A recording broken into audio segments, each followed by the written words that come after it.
कई बार आप जब किसी फंक्शन में जाते हैं और आपको पता है कि वहाँ पे आपको 2-3 दिन रुकना पड़ेगा क्योंकि घर से काफ़ी दूर है। अब जैसे मैं दिल्ली में रहता हूँ तो मुझे राजस्थान में जाना है या हरियाणा में किसी जगह पे जाना है जो घर से काफ़ी दूर है, तो हम सोच के जाते हैं कि रुक के आएंगे। जल्दबाजी में कुछ गड़बड़ हो सकती है और फंक्शन अटेंड करने जा रहे हैं तो कई सारी रस्में होती हैं, उनको पूरा करना होता है। उसके बाद जब लगता है कि हाँ भैया मामला ठंडा हो गया है, सारी रस्में हो चुकी हैं, उसके बाद हम निकल पड़ते हैं वहाँ से। थोड़े टाइम पहले मैं भी गया था एक फंक्शन में घर वालों के साथ, थोड़े टाइम पहले मतलब कुछ सालों पहले, और ये बात है कोविड से पहले की। तो मैं घर वालों के साथ गया था। अब जहाँ हमें जाना था वो था राजस्थान में एक गांव का नाम मैं ले नहीं सकता क्योंकि मेरे रिलेटिव रहते हैं वहाँ पे और मेरी कहानियों को मेरे रिलेटिव्स भी सुनते हैं। तो वहाँ गए थे। अब जब वहाँ गए, अच्छा खासा फंक्शन चल रहा था और ये बात है दिसंबर की, क्योंकि ज़्यादातर जो फंक्शन वगैरह जो होते हैं और जो शादी ब्याह जो होते हैं वो दिसंबर के आसपास शुरू हो जाते हैं, मतलब दिवाली के बाद शुरू हो जाते हैं और फिर दिसंबर से जनवरी फरवरी तो फिर तब तो लाइन नहीं लग जाती है। तो हम गए थे दिसंबर के महीने में, शादी थी, एक शादी अटेंड करनी थी, लड़के की शादी थी। अब जब शादी ब्याह का जब माहौल होता है ना तो बहुत सारे लोग आ जाते हैं, तो सबके रहने खाने पीने का सोने का इंतज़ाम करना कोई मामूली बात नहीं है, क्योंकि हमने खुद भी काफ़ी फंक्शन अटेंड किए हैं और हमारे घर में भी कुछ हुए, तो हमें पता है कि लोगों को रोकना और उनके रुकने के साथ साथ उनके रहने खाने पीने सोने की व्यवस्था करना बिल्कुल भी आसान नहीं होता, बहुत माथापच्ची होती है इसमें। तो जब हम वहाँ पे रुके हुए थे, हमारे साथ वहाँ पे कुछ और भी लोग रुके हुए थे। अब उनमें से कुछ, मतलब मैं अपने कज़न की शादी में जब गया था, मेरा कज़न है वो, मैं उसकी शादी में जब गया था तो वहाँ पे और भी लोग आए हुए थे। उनके कुछ रिलेटिव थे जिनको हम नहीं जानते थे, कुछ उनमें बच्चे थे, कुछ बुज़ुर्ग थे, कुछ मेरी उम्र के थे। तो मेरी उम्र के जो लोग थे, हम जब रात में वहाँ पे रुके हुए थे, हमें एक कमरा दिया गया। कमरा क्या है, एक गांव में होता है ना, एक बैठक थी, बैठक मतलब बड़ा सा हॉल, तो हमें एक हॉल दिया हुआ। अब हॉल जब दिया गया था हमें वहाँ पे सोने के लिए, हम तकरीबन वहाँ पे 15-16 लोग थे, सबके सोने की व्यवस्था थी। वहाँ पे गद्दे लगाए हुए थे, सबको तकिए दिए हुए थे, कंबल थे सबके पास, और रात को काफ़ी टाइम हो चुका था। बात करते करते एक दूसरे से बातें कर रहे थे, पूछ रहे थे आप क्या करते हो क्या नहीं, और थोड़ी इधर उधर की बातें चल रही थी। करते करते 1:30 बज चुका था और 1:30 बजे के आसपास लगा कि चलो अब तो सो जाना चाहिए, क्योंकि फंक्शन में वैसे भी थकान हो ही जाती है यार, सारे कामों में लगे होते हैं, कोई कुछ काम कर रहा है, कोई कुछ चीज़ देख रहा है, कोई चीज़ देख रहा है, सबको एक तरह से एक जिम्मेदारी दी जाती है।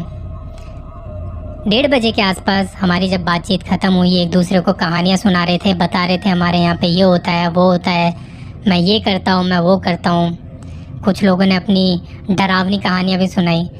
एक तो ये बहुत होता है जब भी आप कहीं जाते हैं और 4-5 लोग इकट्ठे हो जाएं और रात का समय, तो कहीं ना कहीं खुद ब खुद ना डरावनी कहानियाँ, भूतों की कहानियाँ बाहर निकलने लगती हैं। और मुझे लगता है कि भूतों की कहानियाँ ना सबके पास होती हैं, चाहे वो छोटा हो बड़ा हो बुज़ुर्ग हो, सबके अपनी अपनी लाइफ के अलग अलग एक्सपीरियंस होते हैं। और कई बार जब आपको ऐसा मौका मिलता है और आपको ऐसे लोग मिल जाते हैं कि भैया चलो आज तो कहानी हमारी खुद ब खुद बाहर निकल आती है, तो वो दिन भी ऐसा ही था।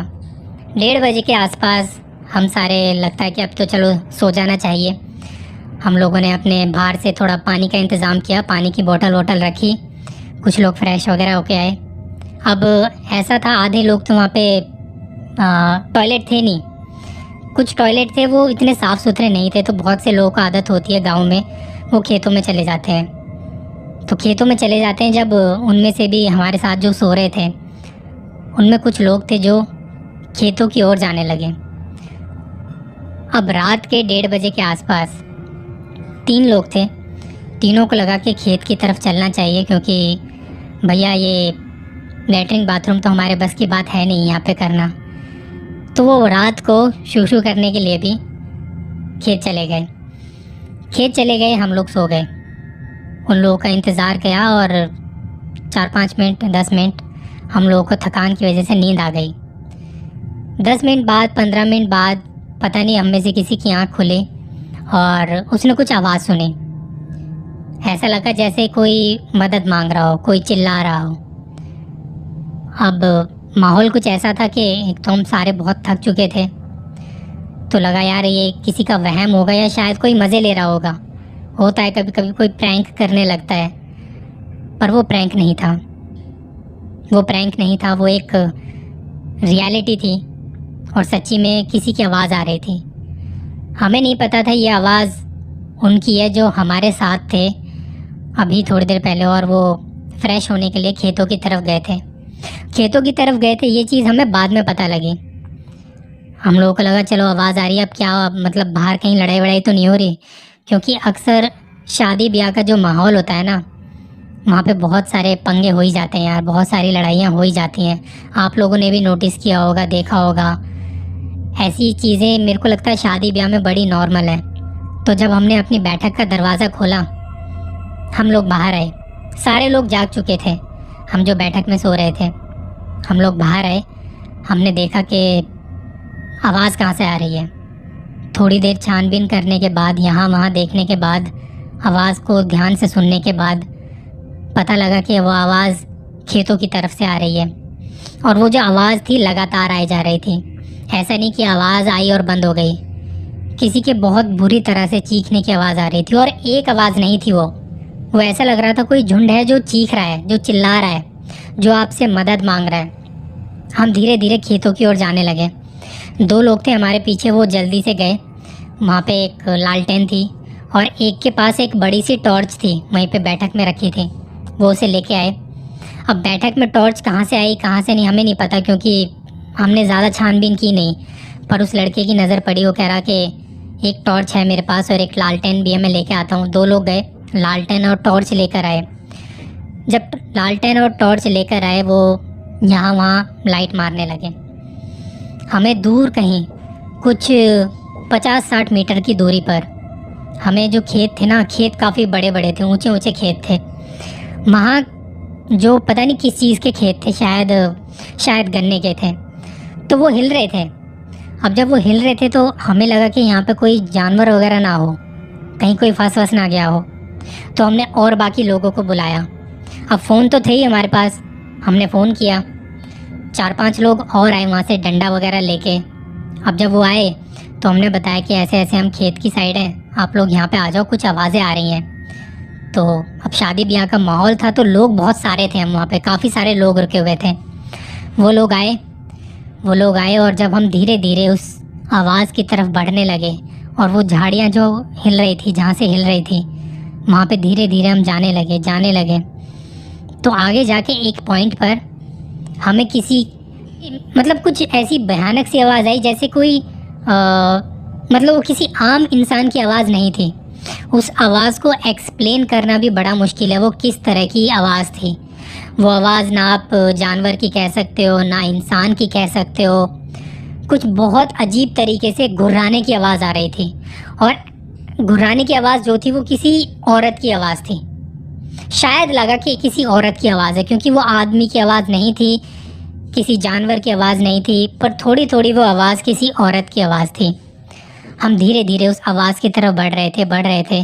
जैसे ही हम 5-10 मीटर की दूरी पर पहुँचे, तो वहाँ से 3 या 4 लोगों की, अब तक हमें पता नहीं था, 3 या 4 लोगों की आवाज़ें आ रही थी जो मदद मांग रहे थे, तड़प रहे थे।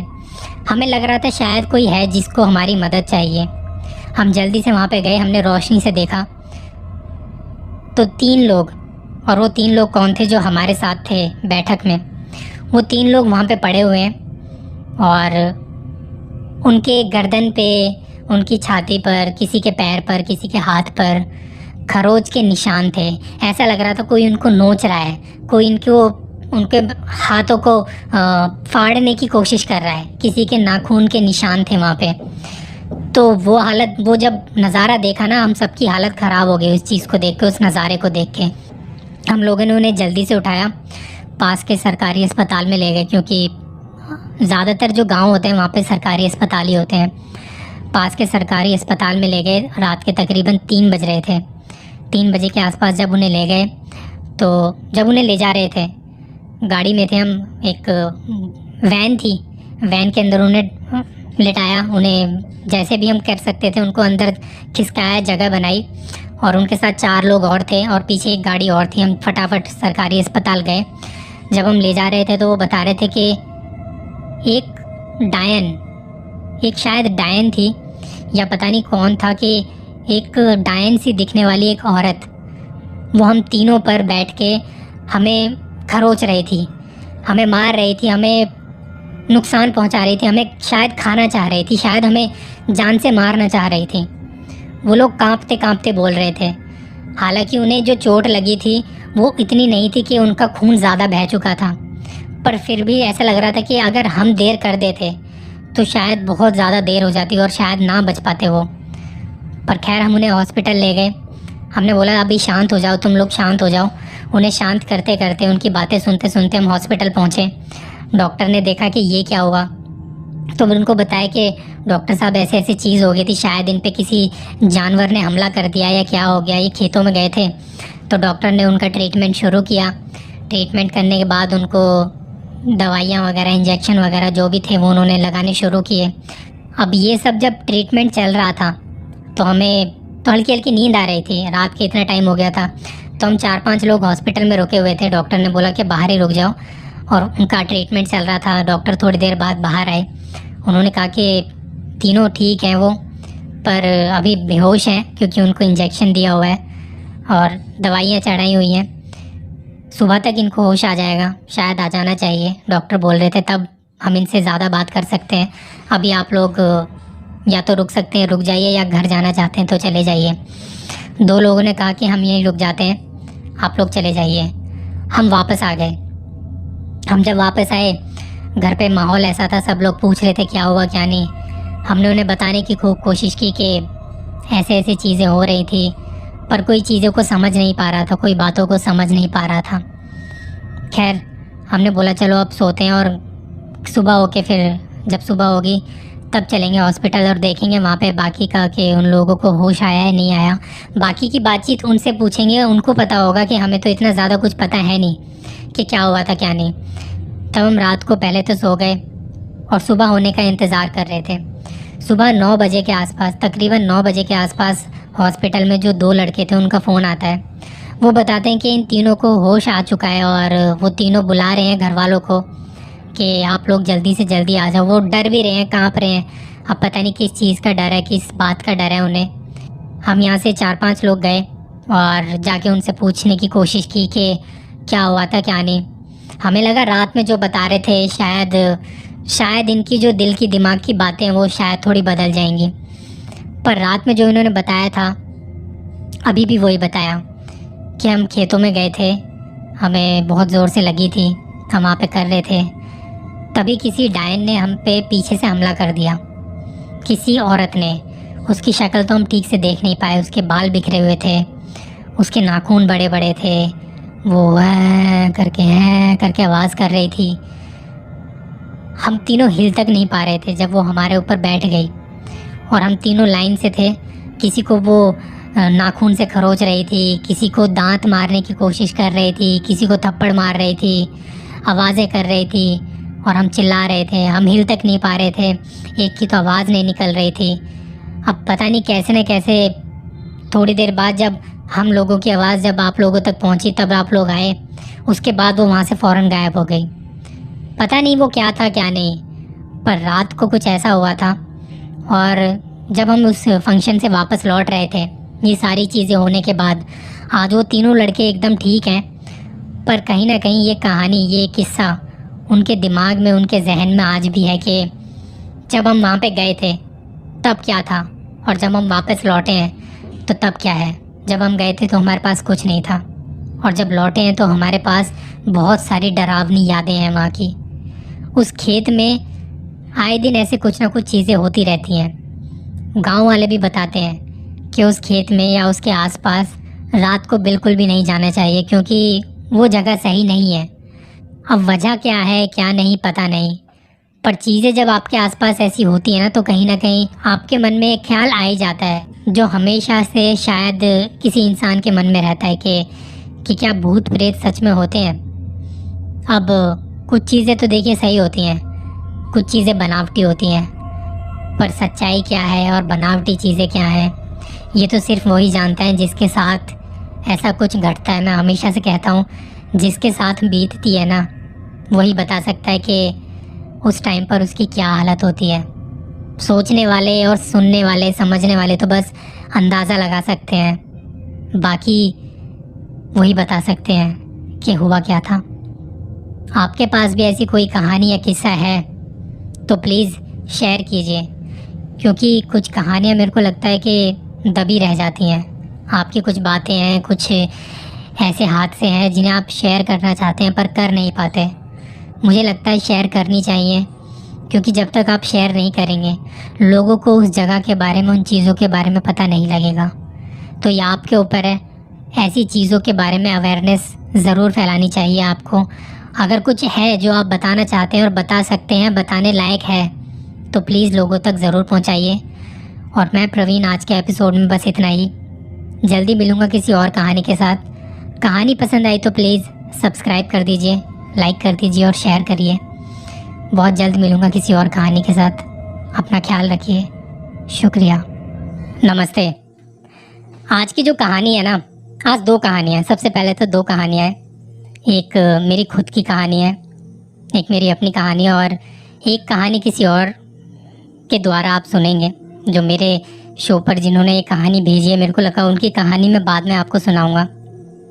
तो बात है, पहले तो मैं आपको बताना चाहता हूँ, ये जो मैं अभी ये वाला एपिसोड जो रिकॉर्ड कर रहा हूँ, हमारा ये एपिसोड दिवाली के आसपास रिकॉर्ड हो रहा है।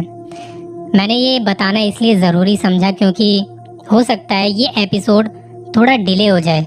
कुछ कहानियाँ पहले की बनी रखी हैं जो लाइनअप है कि पहले ये कहानी भेजनी है, फिर ये कहानी अपलोड करनी है, फिर ये कहानी अपलोड करनी है। तो मुझे लगता है इसका नंबर थोड़ा बाद में आएगा। और जो दूसरी वाली कहानी है वो दिवाली के इर्द गिर्द ही घूमती है। उसमें कुछ ऐसा है जो मुझे लगता है कि दिवाली से कहीं ना कहीं रिलेट करता है। पर मैं आपको पहले अपनी कहानी सुनाता हूँ, और पीछे का जो थोड़ा बहुत बैकग्राउंड म्यूज़िक होगा या बैकग्राउंड जो शोर होगा, नॉइज़ होगा, उसको आप इग्नोर करना, क्योंकि गाड़ियों की आवाज़ आती जाती रहती है। पर अब मुझे लगता है आप अगर कहानी पे ध्यान देंगे तो आपको फ़र्क भी नहीं पड़ेगा कि आवाज़ आ रही है नहीं आ रही। तो बिना समय बर्बाद किए कहानी को शुरू करते हैं। कहानी की जो मेरी कहानी है उसकी शुरुआत होती है 2018 से। 2018 में मेरी फैमिली का प्लान बनता है, हमारा ट्रिप बनता है वैष्णो देवी जाने का। हमारा जो प्लान बना था वो बना था मई के महीने में। मई का महीना अच्छा खासा गर्म महीना होता है यार, सही बताऊँ बहुत ख़तरनाक महीना होता है। और मैं आपको ये भी बताना चाहता हूँ, इस ट्रिप पे मेरे साथ, मैं अपनी बताऊँ, मेरे साथ दो चीज़ें ऐसी हुई जो मैं आपसे शेयर करना चाहूँगा। एक आज करूँगा और एक फिर कभी किसी और एपिसोड में। पर बात ऐसी है कि हमारी ट्रेन थी रात के 10:30 बजे की। हम लोग घर से निकले और ट्रेन बस 5 मिनट रह गए थे, तो हम वहाँ पे फटाफट पहुँचे। हमने सीट वगैरह देखी, बैठ गए। सीट कुछ कंफर्म थी, कुछ नहीं थी। थोड़ी देर बाद टीसी भी आए वहाँ पे। टीसी ने टिकट्स वगैरह देखी। उन्होंने कहा कि आपकी कुछ सीटें कंफर्म है तो आप बैठ जाइए। जो कंफर्म नहीं थी उनको बोला कि अभी आप रुकिए थोड़ा, हम देखते हैं कि क्या कर सकते हैं क्या नहीं, क्योंकि हमने रिक्वेस्ट की थी कि सारे फैमिली वाले एक साथ ही हैं, तो आप अगर कर सकते हैं तो ठीक होगा। उन्होंने बोला ठीक है, आप थोड़ा वेट कीजिए। अब करते करते ये सारी चीज़ें करते करते 11:30 के आसपास बज चुके थे। और 11:30 के आसपास मैं जगह वगैरह ढूंढ रहा था अपने लिए। हमारी फैमिली वाले जब जगह ढूंढ रहे थे कि जिनकी सीट कंफर्म नहीं है उनके लिए क्या करना है क्या नहीं, तो मेरे को आगे देख के आया, तो मैं किसी दूसरे कोच में जगह थी और मुझे लगा कि यहाँ पे बैठ जाना चाहिए। मैं वहाँ पे जाके बैठ गया, और जब जाके बैठा तो थोड़ी देर में ही मेरे पास फ़ोन आता है मेरे कोच से, मतलब जहाँ पे मेरी फैमिली बैठी थी, कि यहाँ पे बात हो गई है टीसी से और तू आजा, हमारे पास जगह है और तू जहाँ पे भी अब आजा फटाफट, नहीं तो जगह वो घिर जाएगी। मैं फटाफट उठा और चला गया। इन सब चीज़ों में करते करते 11:45 या 12 बज चुके थे रात के। और देखो अभी कुत्तों को भौंकने की आवाज़ आ रही है, जैसे मैं बोल रहा था यहाँ से थोड़ी बहुत आवाज़ें आती रहती हैं, तो प्लीज़ उन्हें इग्नोर करना। तो जब ये चीज़ें चल रही थी, 11:15 या 12 बजने को थे, तो जब मैं गया वहाँ पे अपने कोच में, जहाँ पे मेरी फैमिली वाले और भी थे, उनको देख के मैंने पहले तो बोला, यार अब ये बताओ पहले सोने का इंतज़ाम कैसा है, कौन कहाँ सोएगा कहाँ नहीं। तो कंफर्म सीट वाले बोलते कि देखो हमारी तो सीट कंफर्म है, हम तो यहाँ सोने वाले हैं। मैंने कहा ठीक है भाई, तुम्हारी सीट है, तुम सो जाओ, कंफर्म है तुम्हारी सीट तो सो जाओ। थोड़ा हंसी मजाक चलता रहा और करते करते 12:30 पौने 1 बजने को थे। और इस टाइम पे ना जो ट्रेन होती हैं, जो कोचेज़ होते हैं, उनकी लाइट होती हैं बंद। धीरे धीरे सारी लाइटें बंद होने लगती हैं, क्योंकि और भी बहुत सारे पैसेंजर होते हैं, सबको अपना रेस्ट करना होता है, सोना होता है। तो जब हम गए थे तो हमारे साथ उस बोगी में, उस कोच में काफ़ी सारे फैमिली वाले लोग थे, फैमिली वाले पैसेंजर थे। अब उन लोगों को सोना भी था, तो लाइट धीरे धीरे बंद होती गई, बंद होती गई। 1-1:30 बजे के आसपास, मुझे लगता है 1:30 बजे तक तो सारे सो भी चुके थे। अब बात ये थी कि सब ने अपनी अपनी सीट पकड़ ली थी। कोई एक सीट पे आधे जगह पे सो रहा था, एक सीट पे 2 सो रहे थे, कोई खुल के सो रहा था। उस कोच का माहौल कुछ ऐसा बना हुआ था और मैं सारी चीज़ें देख रहा था। सही बताऊँ, मुझे बहुत नींद आ रही थी, बहुत ज़्यादा, पर मैं सो नहीं पाया। अब क्यों नहीं सो पाया? क्योंकि मेरे को जगह नहीं मिली। मैं बस थोड़ी सी जगह में बैठा हुआ था, जहाँ मैंने अपने कूल्हे टिकाए हुए थे कि हाँ मेरे को बैठने की जगह मिली हुई है। मैं बैठा हुआ था, अपने फ़ोन में देख रहा था, और फ़ोन की बैटरी भी डाउन होने की थी। तो मुझे लगा कि यार फ़ोन की जब बैटरी डाउन होने लगी है तो अब इसको रख देना चाहिए, बंद कर देना चाहिए, क्योंकि चलानी और भी चीज़ें, सुबह तक का बतेरा टाइम है, क्योंकि सुबह तक पहुँचेंगे हम कटरा। तो मैंने फ़ोन बंद करके अपने पास रख दिया। बीच बीच में झपकी ले रहा था, आंखें बंद हो रही थी, समझ नहीं आ रहा था कि कहाँ सोऊं कहाँ नहीं। बार बार मेरी कोच में नज़र जा रही थी, कभी मैं आगे देखता हूँ, कभी पीछे देखता हूँ कि सारे सोए हुए हैं, पंखे चल रहे हैं, क्योंकि यार ऑब्वियसली मई का महीना था। एसी कोच में थे, पर फिर भी वहाँ पे पंखे चल रहे थे। लोग बाग चद्दर खींच के सोए पड़े थे, किसी के खराटे की आवाज़ आ रही थी, कहीं पे बच्चे रो रहे थे। करते करते ये सारी चीज़ें करते करते 2 बजने को थे। मुझे लगा यार अभी तो बहुत टाइम पड़ा है, बहुत सारी रात पड़ी है, अभी मैं पूरा टाइम ये रात कैसे गुजारूंगा, कैसे नहीं बिना सोए, मुझे बिल्कुल भी आइडिया नहीं था। पर जब कहते हैं ना कि आप सोचते हैं और वो जो सोचते हैं वो होता नहीं है। मैं सोच रहा था कहीं से जगह मिल जाए मुझे सोने के लिए, पर सही बताऊँ मुझे जगह नहीं मिल पा रही थी। मैं बार बार सोचे जा रहा था कि कहीं से थोड़ी सी जगह मिल जाए, थोड़ी सी जगह मिल जाए, पर वहाँ पे बिल्कुल भी जगह नहीं थी। वहाँ पे खचाखच लोग भरे हुए थे, और सीटें तो ऐसी थी कि बिल्कुल आप सीटों पे तो सो ही नहीं सकता कोई, क्योंकि सारे सोए हुए थे, और नीचे सबके लगेज वगैरह, सूटकेस रखा है, किसी का बैग रखा है, तो ये सारी चीज़ें वहाँ पे थी। अब मुझे लगा कि यार रात तो अब मेरे को नहीं लगता कि मैं रात में सो पाऊँगा। 2:30 बजे के आसपास मुझे आया बहुत ज़ोर से शूशू। अब मैं शूशू करने के लिए बाहर जाता, पर मेरा सही बताऊँ अंधेरा इतना था, मेरे को डर लग रहा था, क्योंकि खिड़की से बाहर देखता, मैं शीशे के बाहर देखता, तो ट्रेन तो अपनी फुल स्पीड में चल रही है, पर बाहर कुछ भी नहीं दिख रहा था यार। और अंदर से शीशों पर थोड़ी थोड़ी ओस जमी हुई थी, क्योंकि एसी चल रहा था ना, तो पानी सा जमा हुआ था, पानी पे शीशे पे यूँ हाथ मार रहा था मैं, तो कुछ ना कुछ बना हुआ दिख रहा था। पर मुझे लगा कि यार शूशू तो करने जाना ही पड़ेगा, ठंड बहुत लग रही है, एसी चल रहा था और ऐसे में ठंड भी ज़्यादा लगती है। मैं गया और मैंने आराम से कोच का दरवाज़ा खोला। वो कोच, आपको पता है ट्रेन है, ट्रेन की आवाज़, दरवाज़ों की आवाज़ करके आवाज़ आई, मैंने खोला और मैं चला गया। अब मैं जहाँ गया तो ट्रेन के दरवाजे खुले हुए थे, बहुत ज़ोर से छुचुक छुचुक करके आवाज़ आ रही थी, बहुत ज़्यादा, और उस शोर में कुछ पता नहीं लग रहा था कि क्या हो रहा है क्या नहीं, हम कहाँ पहुँच गए कहाँ नहीं। खेतों की ठंडी हवा आ रही थी, बस अंधेरा अंधेरा, दूर दूर तक अंधेरा अंधेरा, मेरे को लाइट वाइट कुछ भी नज़र नहीं आ रही थी। पता नहीं हम कहाँ से गुजर रहे थे, शायद अम्बाला के यहाँ से गुजर रहे थे, पता नहीं कहाँ से गुजर रहे थे, मेरे को कुछ भी नहीं पता। शू शू शू करके मैं आया अपने जगह पे जहाँ पे मैं बैठा था। मेरे फैमिली वाले सारे सो रहे थे और मैं बैठ गया एक जगह पे जाके। अब मैं देखता हूँ कि मैं उस शीशे पे कुछ ना कुछ बना रहा हूँ, टाइम पास कर रहा हूँ ऐसे ही, क्योंकि देखिए नींद आ रही थी पर जगह नहीं थी, बीच बीच में झपके भी ले रहा था। पर जब ट्रेन के झटके से मेरी आवाज़, मतलब मेरी नींद खुलती और उसकी आवाज़ से जब मैं जाग जाता एकदम से, तो मैं कुछ ना कुछ बनाने लग जाता। जब मैं शीशे पे बना रहा था तो मैं आपको बताता हूँ तब क्या हुआ था। शीशे पे मैंने 1-2 बार क्रॉस करके बनाया, होता है ना एक्स बनाते हैं, मैंने क्रॉस करके बनाया और फिर उसको मिटा दिया। थोड़ी देर बाद वहाँ पे दोबारा ओस जम गई। वो अंदर जो थोड़ा बहुत एसी का जो ठंडापन था उससे शीशे पे दोबारा ओस सी जम गई। मैंने दूसरी जगह कुछ बनाया। मैंने 2 बार तो बना दिया और उसको रब कर दिया। तीसरी बार जब मैं बनाने लगा तो मैंने 3 उंगलियों का इस्तेमाल किया कि इस बार 3 उंगलियों से बनाऊंगा।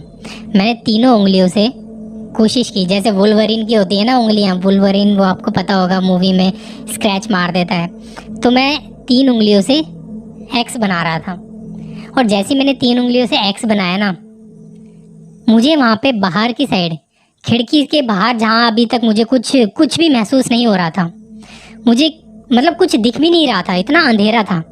और जैसे ही मैंने वो 3 उंगलियों का एक्स बनाया, मुझे बाहर से किसी का हाथ उस ट्रेन के शीशे पर नज़र आया।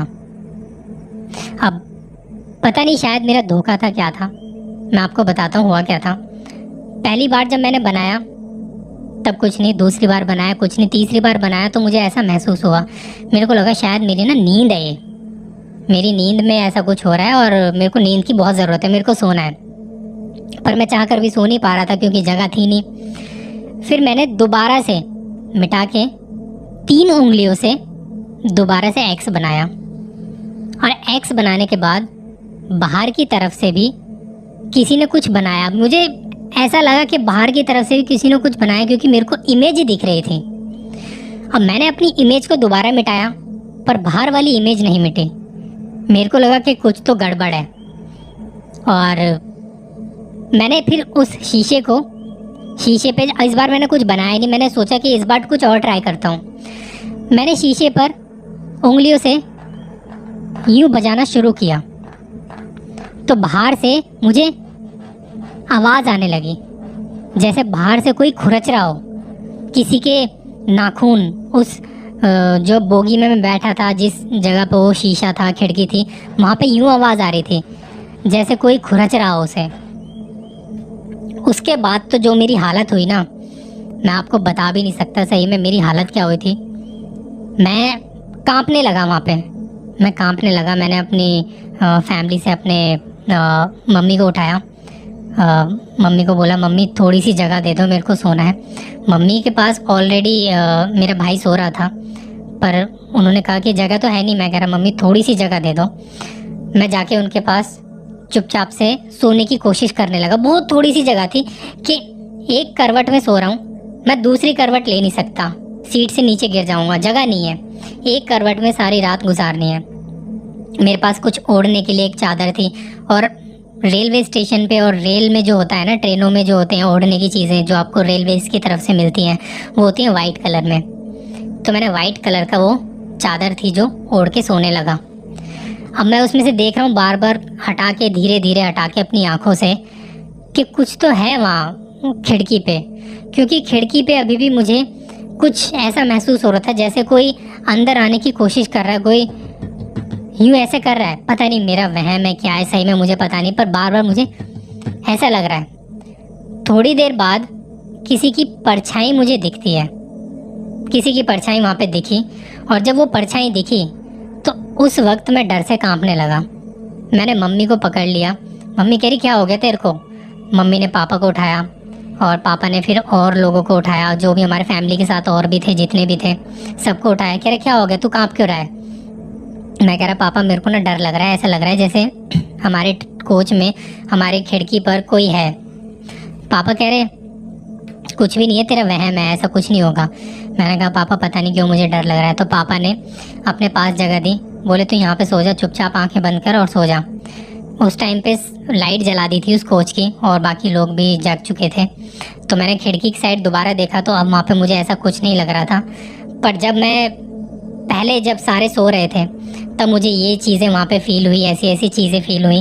और वो एक किस्सा था जिसके बाद जिसको मैं कभी भुला नहीं सकता, क्योंकि उस पूरे कोच में मुझे लगता है कि होंगे यार 30-40 लोग होंगे, पर मुझे लगता है कि किसी ने भी वो चीज़ नहीं देखी जो मैंने देखी थी। और उस पूरे कोच में सही बताऊँ, मैं आगे पीछे जाके भी देख के आया था। उस पूरे कोच में सिर्फ मैं ही जागा हुआ था, बाकी सब सो रहे थे। और वो जो केस था, जो किस्सा था, जो आवाज़ें थीं, जो मैंने महसूस किया, जो देखा, वो सिर्फ मेरे साथ थी और किसी के साथ नहीं था। मेरा फर्स्ट ट्रेन का एक्सपीरियंस था। मैं पहली बार किसी ट्रेन से गया था और पहली बार मेरे साथ ट्रेन के अंदर ये चीज़ें हुई। रात के तकरीबन 2:30-3 बजे ये चीज़ें हो रही थी। उसके बाद थोड़ी देर बाद मुझे पता नहीं, मैं बहुत ज़्यादा गहरी नींद में सो चुका था क्योंकि थक चुके थे। और ट्रेन जब चलती है ना, जब वो हिलती है तो नींद भी बहुत आती है। उसके बाद मैं सो गया और उसके बाद सीधा आँख खुली मेरी सुबह 7 बजे के आसपास। बाकी लोग उठे थे, चाय वगैरह पी रहे थे और वो जो होते हैं ना पानी वगैरह बेचने वाले, खाना पीना देने वाले जो ट्रेन में आते हैं, उनकी वजह से मेरी आँख खुली और थोड़ा शोर भी हो रहा था, सब खा पी रहे थे। मैं उठा आराम से तो पापा ने बोला, अब ठीक है तू, क्या हो गया था तेरे को रात को? मैं कह रहा पापा पता नहीं, बस डर लग रहा था, सब सो चुके थे और मेरे को जगह नहीं मिली थी शायद इस वजह से। पापा कह रहे ऐसे मत डरा कर, और तेरे को जगह चाहिए थी तो हमसे बोल देता। मैं कह रहा पापा चलो ना, आप छोड़ो, बस ये बताओ कितनी देर में पहुंच रहे हैं? तो किसी ने बोला कि बस अभी 1-1.5 घंटा में पहुंच जाएंगे। और हम निकल रहे थे, अच्छी खासी व्यूज़ देख रहे थे, वहाँ से अच्छे खासे नज़ारे दिख रहे थे। पर इसके बाद जब हम कटरा पहुँचे थे और जब हमने दर्शन किए, माता के दर्शन करने के बाद जब हम नीचे आए, तो मेरे साथ एक किस्सा और हुआ था। वो मैं आपको किसी और एपिसोड में सुनाऊंगा। अब इससे पहले मैं अपनी कहानी को और ज़्यादा कंटिन्यू करूं, ये कहानी मैं अब एक कहानी और जोड़ना चाहूँगा जो कि मेरे को किसी ने भेजी है आवाज़ रिकॉर्ड करके। और आपने मॉर्चरी के बारे में सुना होगा, मुर्दा घर के बारे में। तो ये कहानी अब इसी से रिलेटेड है और अब आप सुनेंगे इनकी ज़ुबानी। Yeah, so it's a true story of my uncle, and I would like to share his experience with you all, so that everyone can be frightened this night. 1990s की बात है। मेरे मामा एक इंजीनियर हैं, तो वो जब अपनी इंजीनियरिंग की पढ़ाई कर रहे थे तो थोड़ा वो रिसर्च प्रोजेक्ट में ओरिएंटेड रहते थे। तो जब उनकी छुट्टियां होती थी तो वो घर आ नहीं पाते थे। तो एक दिवाली का समय था, तो उनको घर से बुलावा है कि इस बार तुम घर आ जाओ, हर बार आते नहीं हो। तो उन्होंने बोला ठीक है, मैं इस बार आ जाता हूँ। तो दिवाली से पहले जब छोटी दिवाली होती है तो छोटी दिवाली को वो ट्रेन में बैठ गए। दिल्ली में उनका कॉलेज था, तो दिल्ली कॉलेज से निकले और उनका घर था कानपुर, उत्तर प्रदेश। तो थोड़ा ज़्यादा डिस्टेंस है, तो उन्होंने बोला कि रात को मैं सोने के लिए मुरादाबाद में रुक जाता हूँ। उनका एक अच्छा स्कूल का फ्रेंड था पुराना, जो कि मुरादाबाद शिफ्ट हो गया था कानपुर से। तो उन्होंने बोला कि मैं उससे मिल भी लूंगा, दिवाली के टाइम है, और सुबह घर को निकल लूंगा, दिवाली तक पहुंच जाऊंगा। तो जब उनकी ट्रेन मुरादाबाद पहुंची, मुरादाबाद रेलवे स्टेशन पर उतरे, तो उन्होंने देखा कि यहाँ तो एकदम सन्नाटा है। और उनको मतलब एक नेगेटिव वाइब सी आई, उनको मतलब अजीब सा लगने लगा, क्योंकि रात के 1-1:30 बज रहे थे। तो उनको लगा यार अब इधर से तो निकलो जल्दी से जल्दी। तो बाहर गए, कोई ऑटो वोटो दिखा तो ऑटो वगैरह भी नहीं था, क्योंकि मैंने जैसा कि बताया दिवाली का टाइम था, तो सब ऑटो वाले भी अपने गाँव वगैरह चले गए, तो ज़्यादा कोई था नहीं। और 1990s में इतना बड़ा कोई सिटी भी नहीं था मुरादाबाद, अभी भी नहीं है ज़्यादा बड़ा। तो वो बाहर निकले, उन्होंने बोला चलो आसपास ही है उनका, वो एक डॉक्टर थे उनके फ्रेंड के पापा। तो उन्होंने बोला कि डॉक्टर साहब के घर अपन धीरे धीरे चल के निकलते हैं, हॉस्पिटल तक जाना है। तो रास्ता उनको पता ही था, तो वो पैदल निकल लिया रात के समय, अकेले तो थे ही, जवानी का जोश। तो वो निकल गए धीरे धीरे चलते अपनी मंजिल की तरफ। पर जब वो उधर हॉस्पिटल पहुंचे तो उन्होंने देखा कि बाहर तो एक और वॉचमैन सो रहा है, और तो उन्होंने बोला चलो इसको उठाते नहीं है, अपन सीधा अंदर चल लेते हैं। तो कैंपस के अंदर एंटर हो गए, और हॉस्पिटल्स के पास ही रेजिडेंट जो डॉक्टर्स होते हैं, जो उधर ही काम करते हैं, उनके क्वार्टर्स बने हुए रहते हैं। तो उन्होंने बोर्ड देखा, उन्होंने देखा क्वार्टर इस तरफ है, तो वो उस तरफ मुड़ गए। जैसे ही उस तरफ मुड़े, उधर एक लैंप था, लैंप के नीचे एक छोटा सा बच्चा खड़ा था, लगभग 6-7 साल का होगा।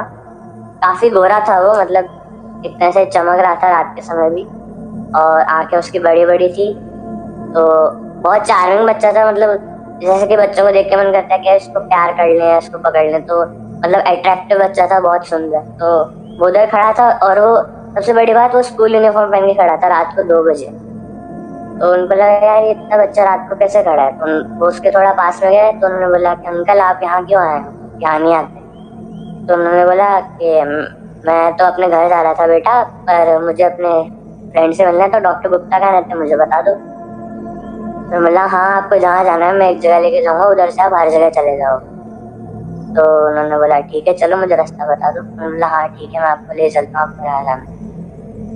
तो बच्चा धीरे धीरे आगे चलता रहा, वो पीछे पीछे चलते रहे। आसपास वो देखते रहे कहीं डॉक्टर गुप्ता नाम लिखा हुआ दिख जाए, क्योंकि उनको भी लग रहा था कि ये बच्चा है पता नहीं कहाँ ले जा रात के समय। तो वो चलते रहे। धीरे धीरे जैसे वो गए तो एक डेड एंड आ गया।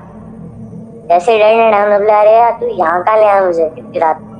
तो बोला मैं जहाँ आपने बोला वहीं लाया हूँ, यहाँ आओ गया आप एक दिन। तो उन्होंने बोला क्यों? तो फिर उसने ऊपर की तरफ इशारा किया कि देखो। तो जो डेड एंड पे रूम था उसके ऊपर लिखा था मॉर्चरी, मुर्दागृह। तो मेरे मामा के एकदम मतलब पैरों के नीचे से जमीन खिसक गई, हक छक पका गए। और जब बोलते हैं ना चक्का जाम हो गया, उनके पैर हिल नहीं रहे, ना ही वो कोई वर्ड बोल पाए ना चिल्ला पाए। उन्होंने बोला कि एकदम से उनका टेम्परेचर एकदम 7-8 डिग्री डाउन हो गया था और मतलब कुछ उनको फील नहीं हो रहा था। उन्होंने बोला आज तो गए, ये बस दिवाली बन गई अपनी।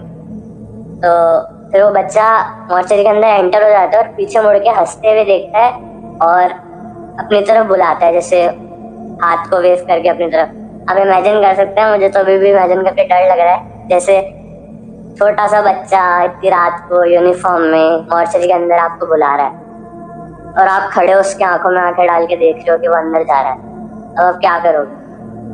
तो मेरे मामा वैसे काफी ब्रेव हैं और मतलब अच्छे हैं, मतलब तो उनको लगा कि इधर से बचने का एक ही तरह का भागो यहाँ से, और उसके पीछे अगर मैं गया तो वापस बाहर नहीं आऊंगा, फिर मुर्दागृह में मैं मुर्दा बन के रह जाऊँ। तो उन्होंने सब कुछ अपना सेंसेस रिकलेक्ट किए और पीछे मुड़ के भागे और जोर से चिल्लाए डॉक्टर गुप्ता डॉक्टर गुप्ता। तो जैसे वो भाग रहे थे तो एक लाइट घर की कोई जली, किसी ने आवाज सुनी। तो उन्होंने बोला आपको कहाँ जाना है? तो उन्होंने बोला कि मुझे डॉक्टर गुप्ता से मिलना है, उनका बेटा राजीव मेरा दोस्त है, बहुत पुराना स्कूल का फ्रेंड।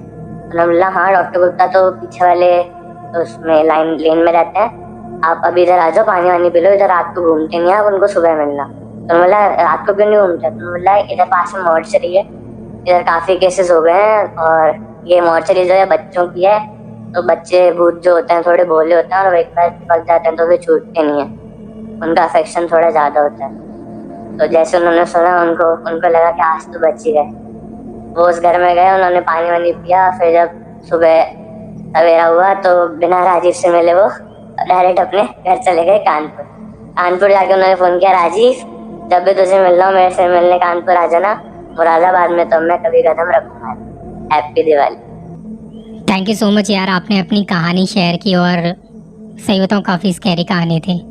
और ये दिवाली के आसपास जब हम एपिसोड शूट कर रहे हैं तो ये कहानी मेरे को लगता है परफेक्ट है एक दिवाली स्पेशल के लिए। पर मुझे लगता है शायद मैं इसको थोड़ा बाद में अपलोड कर पाऊँगा क्योंकि अभी एडिटिंग वगैरह नहीं हो पाएगी इतनी जल्दी।